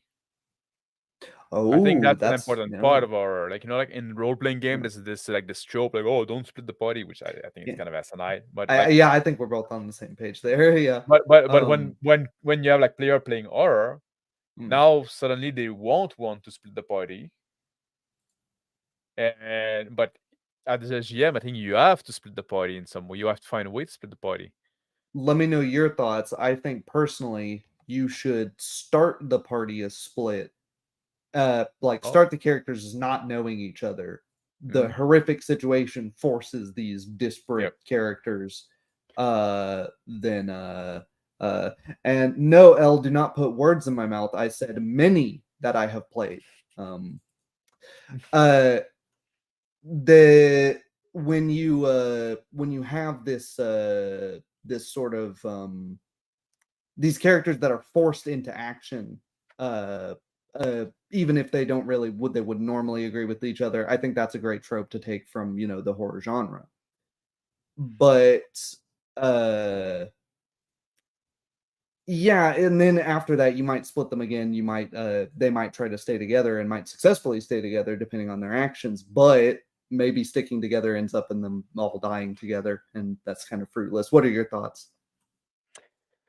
I think I would probably start the character together, but they might not know each other. I think that's always an interesting trope in horror. They're thrown together in that situation because it increases this feeling of helplessness because you feel like you're alone now. There's the other people, but you don't know who they are. So I think that contributes a lot. I think for sorry, I got distracted for a second. I think for splitting the party, I think you have to.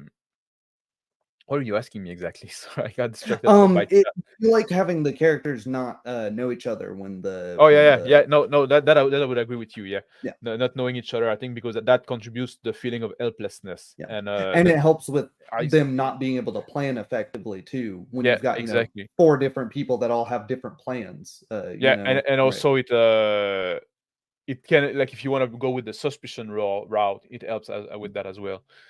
Mm, Yeah. mm, But as for the splitting the party, I think like you have to find reason for them that they have to do more than one thing at once, or they have to do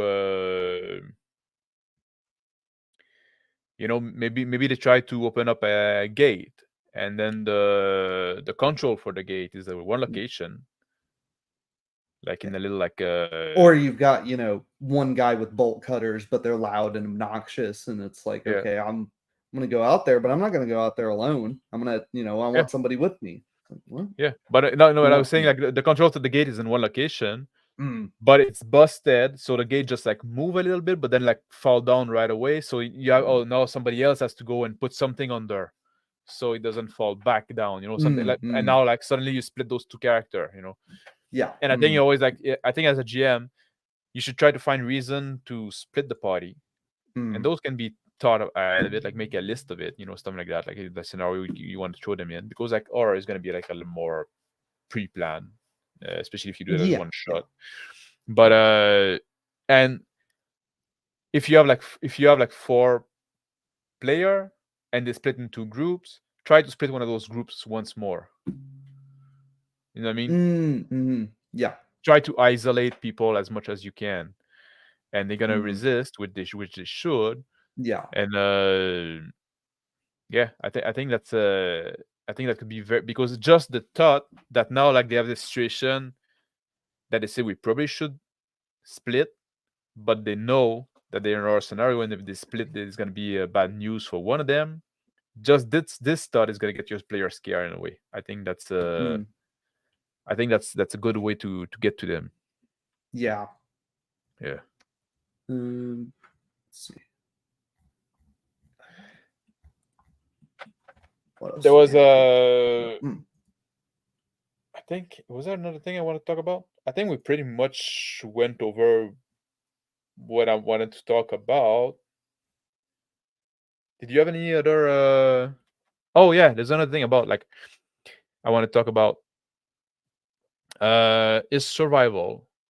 Do you have to defeat the monster, or is just like surviving and getting out good enough of a win condition? Trying to answer that and then get to Arnman's question. I'm reading like oh, you can get to an Armin question right away. Yeah.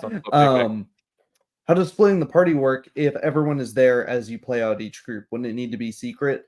You could do what some people do, which is when stuff happens to just one group, they take that group aside, and then the rest of the group, who's, I don't know, hiding out in the watchtower, the safe room, or whatever, is like whispering amongst themselves, like, I wonder what's happening out there.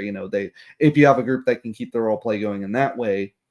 Otherwise, you can just play it out if your group is good at doing the dramatic irony thing, and going, oh, we know what's happening, but our characters don't know what's happening. So yeah, not metagaming, and it can also like contribute, because like they're if they're good at this, they see what's happening to the other guy, so it's sticking their head as a player anyway. Yeah. But their character is not there, so they're powerless. So then again, you contribute to this like a feeling of helplessness. Maybe they're in a safe house with like barred windows, and all they can do is like look out, and maybe they see. Yeah, exactly. Maybe that could be one thing you could do as well, or like on a CCTV cameras, shit like that. Yeah. 10 Candles, like that's the kind of game I find like very tacky, to be honest. Yeah. It's very not my jam. Like it kind of tried too hard, Oh, we got this concept and stuff like that. Like, oh, you die when the last in the candle, just like, yeah. Same thing as Dread, where yeah, exactly. It's kind of too gamey, right? Yeah. Yeah. It's not for me. Like it just I find like it gets like more distracting than anything else. I haven't seen anyone mention Cult Divinity Lost, surprisingly. Kind of on topic off the specific thing we were talking about. Would you consider that one a horror? I think some of the I haven't actually played it, but I've read through some of the modules. I think some of the modules are horror, and some of them are more like psychological thriller, suspense. But the idea, because you don't play generally you don't play characters that are very what's the word? They're not as competent as the threats are. They don't understand. They're put into a world that they can't possibly understand. It's more Hellraiser style horror, where and it just tried to be edgy so hard. It's not a game I would want to play, because it just feels like, what is I just know from the get-go that my character's not going to be able to do much. So I'm like, okay, that kind of sucks. Like Elle was asking, does it work for her? Like I guess he was asking about the 10 Candles. 10 Candles. To be honest, for me, it doesn't, because like there's gamey side, like I don't know, but also like it's the kind of game I dislike, and just like interacting with this system just like get me out of it. You know what I mean? So maybe it's gonna, like, I assume it's gonna work for some, maybe for Yeah, girls, yeah. but they like candles. But for me, like, it's just like it's it's too distracting, so it gets me out of the, like, I think that's something also, like, if you have like a system you really don't like, you won't be able to get immersed in it. Yeah, I think there's too much of a disconnect between like you're about to be stabbed. Yeah, Oh, the candle. yeah, Yeah. yeah, It's exactly. Like, yeah. it's kind of gay. You're combining like a hard and a soft, Mm. if you like.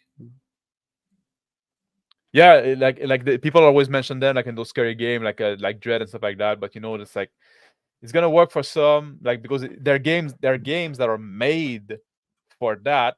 But I think they kind of miss the point. Uh, but some people are gonna, people talk about it, but like, it's fucking NPCs.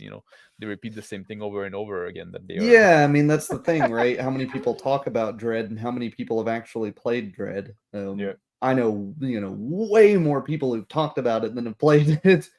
yeah. And most people talk about it like, "Whoa, it's so cool," and it's Hey, like, "Well, yeah, sure, it's yeah, we talked but about it and we haven't played it, yeah, exactly, yeah." So what does so that we're part of tell you that as about the well. game, right? Yeah, yeah, Kind of like Eve Online, a game that's fun to talk about, but not do you actually want to play it?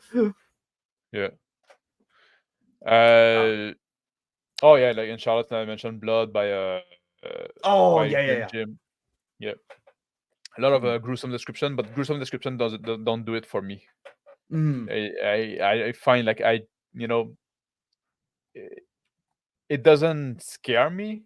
It Mm. doesn't make me feel like the horror. It just makes me feel like, oh, you're trying to be edgy. You know what I mean? Mm. So Yeah, they don't reach me on the level of horror. Those gruesome description. yeah, and Get I me think something, and that's why I'm like a much more like a Lynch guy. Like, get me something creepy, mm, get me something like odd, get me something that make me say like, what the fuck is happening here? You know what I mean? Not like, don't like just give me like, oh no, it's just all those gruesome description. Like, I see what you're trying to do. I don't care. yeah, and I think if you're gonna do it, keep it 1 to 2 sentences. That way, it's quick to move on. It accomplishes something, and it's not just gross out. Yeah. Popular opinion is you have no right to talk about games you don't play according to Unscripted and Unchained. Well, I think you can talk about them, but we do make the caveat that I haven't played it. Yeah, Tyler neither of hasn't us played are. it, Yeah, so yeah. this is a feel it out stream. It's not a. Is Dark or just German? What's the difference? Dang it! You stole my line. Yeah. uh, All right. So what are we talking about? We're talking about yeah. Oh, I lost. Survival. You mentioned Oh, survival. survival. Yeah, Mm. survival. Yeah, just getting through the night, getting Yes. out of the location, Yes. getting like, is that good enough of a win condition? Does it feel like unsatisfying, or do you need to defeat the monster or whatever the threat, resolve the threat? I mean, I think, it can be tone. One thing, if you were going to run it as a campaign, then I think you would probably want it to be really difficult to defeat the horror if it's possible.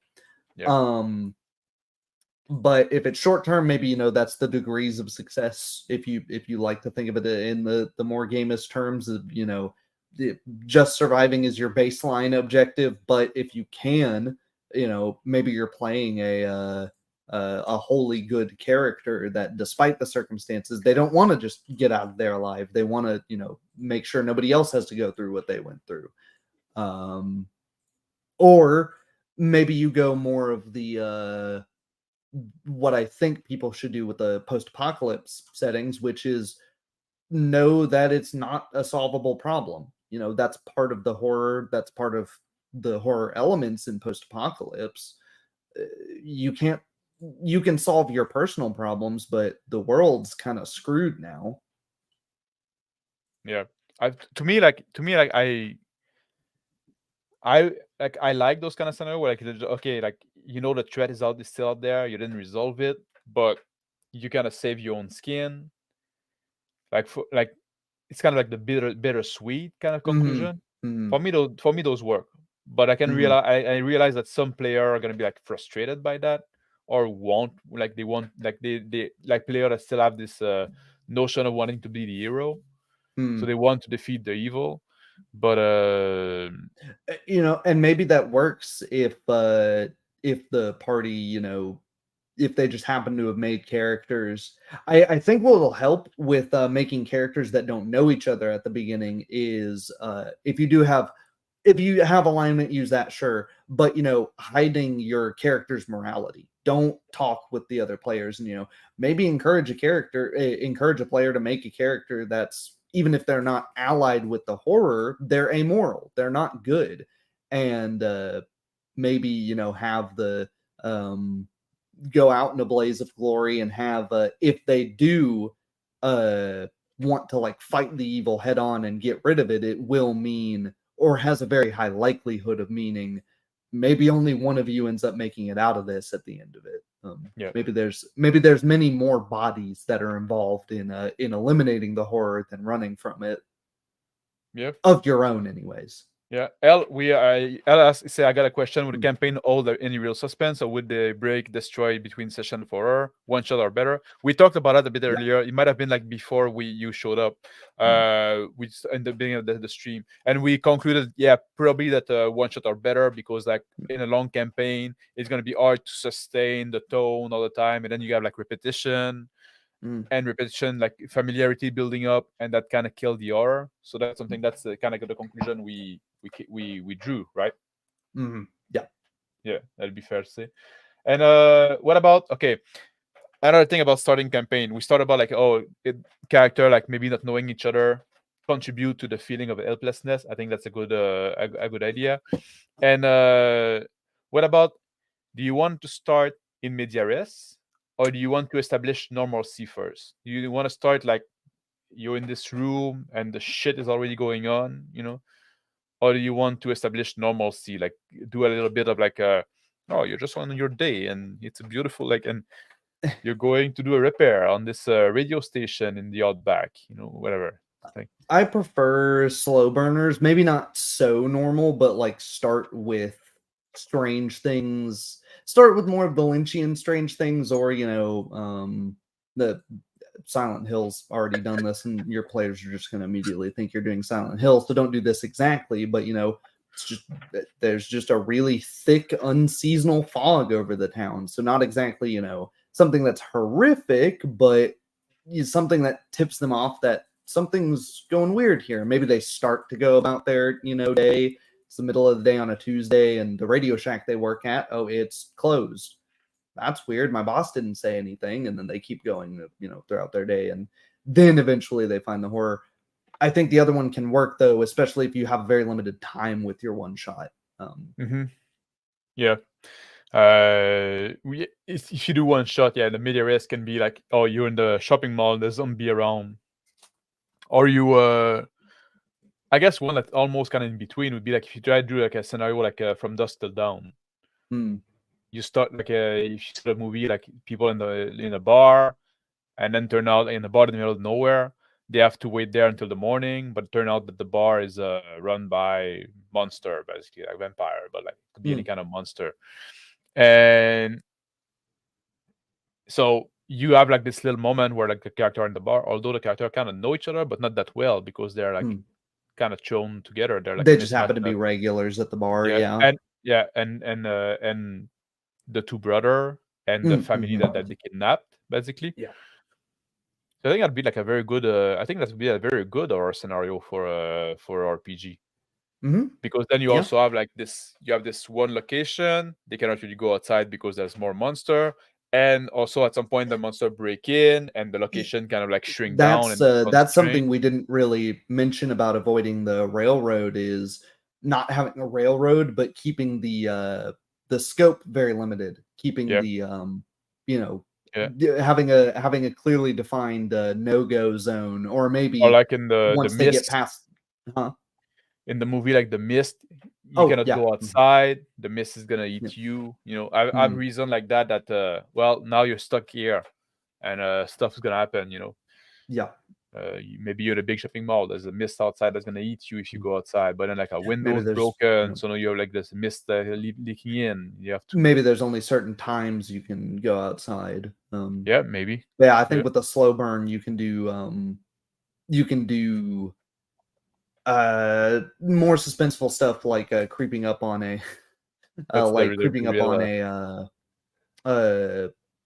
on a person, you know, that you don't see anybody in what's supposed to be a full town. You go up to somebody, tap on their shoulder, see what's going on. They turn around, half their face is missing or something, and Yeah. that's when you find out there's a zombie apocalypse going on, or you know, what have you. Rather than Yeah. just immediately knowing, oh, we're in a zombie apocalypse. What about the body horror? Oh, body horror. Yeah, that's one we didn't touch on. I I don't guess think that worked too well in RPG, to be honest, no. because I like think you would rely I too think much on the GM, like describing like, oh, your like how your character is changing, and you don't have you don't have control about that. I think the way you would have to do it is almost if in the way I kind of mentioned earlier, where you have online character sheets, and you know the GM starts modifying. No, that's too horrific. I'm pulling Yeah. my X card. No. Imagine the smell.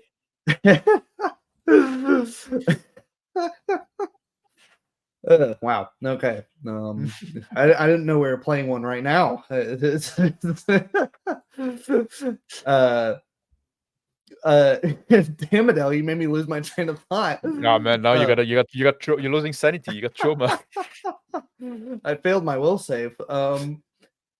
But no, having the GM like modify the character sheet, you could do that with physical sheets, but then it becomes a little more clunky. You know, you're here, give me that.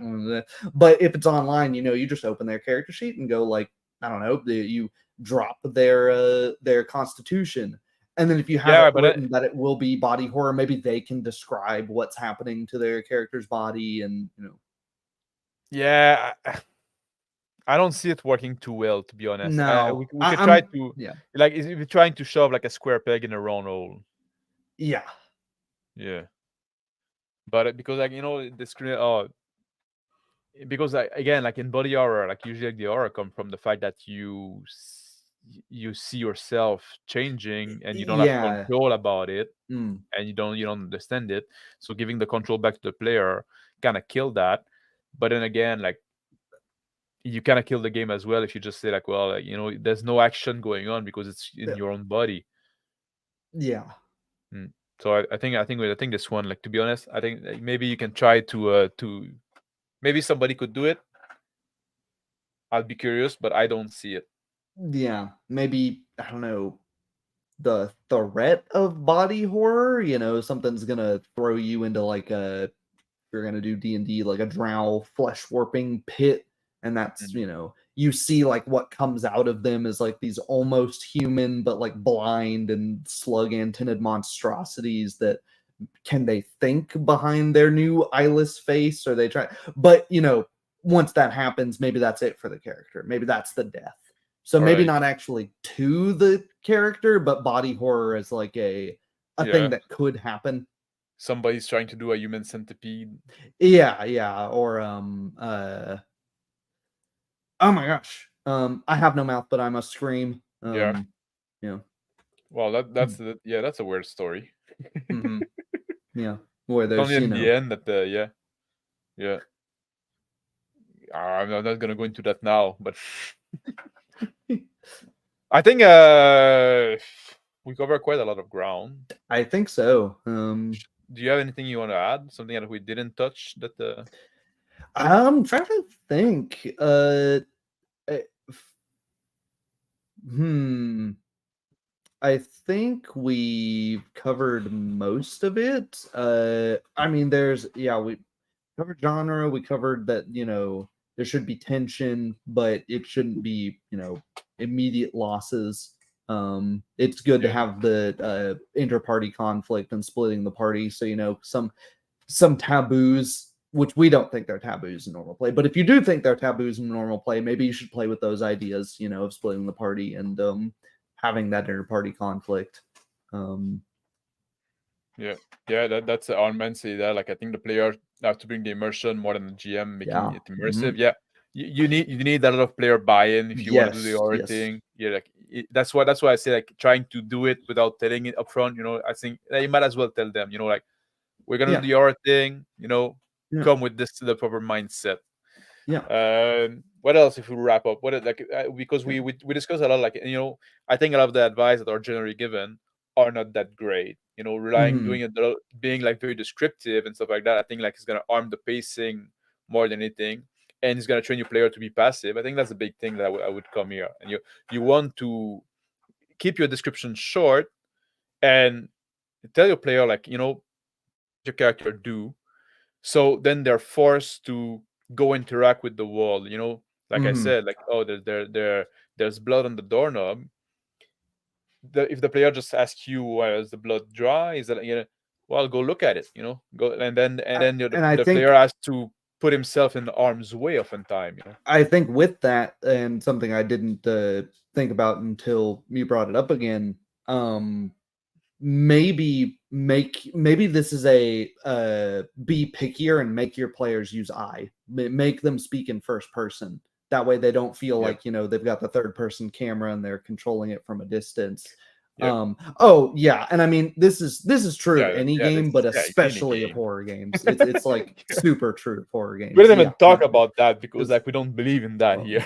and even though like Like covering it in a just session, just Sensei, the X card is about like a 6.5 feet tall and got a doorknob on it. You know what I mean? yeah, Feel and free to use it. with yeah, it's free to use. Mm, It's yeah, costs you nothing.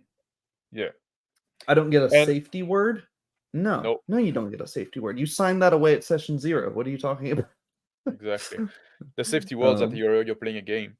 yeah. And I would Maybe if say also, make it better for the other players. Run screaming from the house. Just yeah. The So yeah, I think like, yeah, I would go against like conventional advice. Like, don't Mhm. overdo the description. Don't try to be fucking Lovecraft. Don't try to impress your player by your prose. I think because you're playing a game, you're Yeah. immersive. The player are not there to be your audience. I think that would be like the big takeaway. I would say don't Mm. try to do the gore. That doesn't work too well in RPG. Uh, Theater of the mind. Don't go tactical. Yeah. Try to keep your combat fast. Make sure that try to create a feeling of helplessness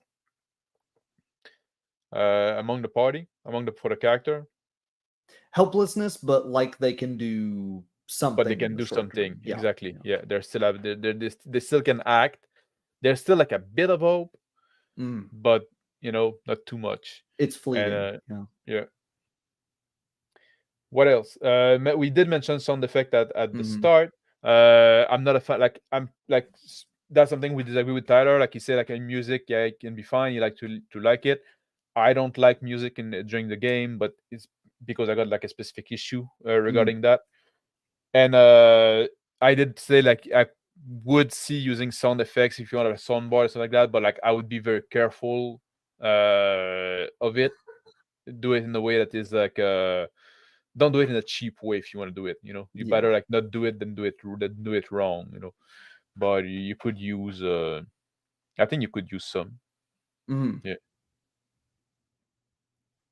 and I think that's about what I would have to say. I think we did. I think I so. came here. Yeah.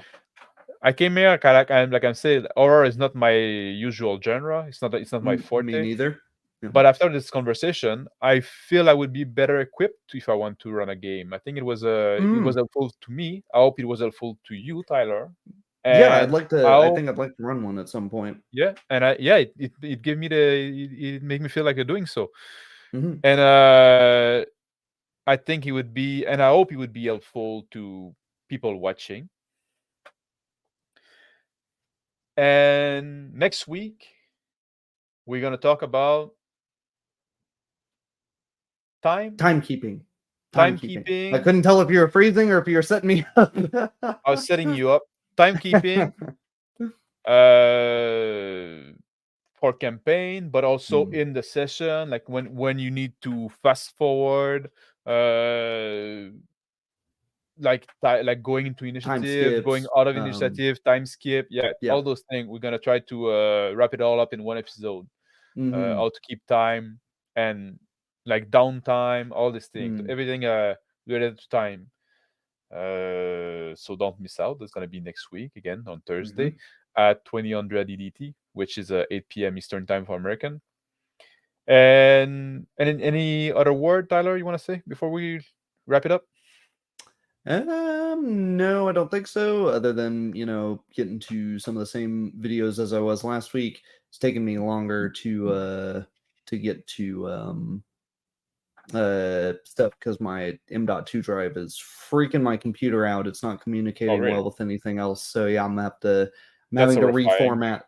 Reformat and then move everything to an external hard drive. I've got everything moved over. Hopefully, fingers crossed, I can make a video tomorrow. So yeah, look forward to that. All right. Well, I hope it's gonna go well for you because like I know those pain reformatting everything. Yeah. I want to thank everybody that joined us live, and I want to thank everybody that watched on the replay. If you found use in that conversation, you make sure you can like and share and subscribe and all that jazz. Leave us your thought also in the comment in the description, in the comment down below here. If you think we missed something, or if you said something that you found like, oh man, that was really useful, let us know. That's always appreciated. And we'll see you next week. Hopefully, I might have a video. I might do a show later on this week, but it's gonna be when I have time and when I feel like it. I'm gonna go live, so keep an eye open. Yeah. All right, and as always, the link to Tyler's channel is in the description below, so go check him out. He got like interesting content as well. All right, take care, guys. I'm gonna end the stream now, and you can all go watch Black Lodge game. Bye. See ya.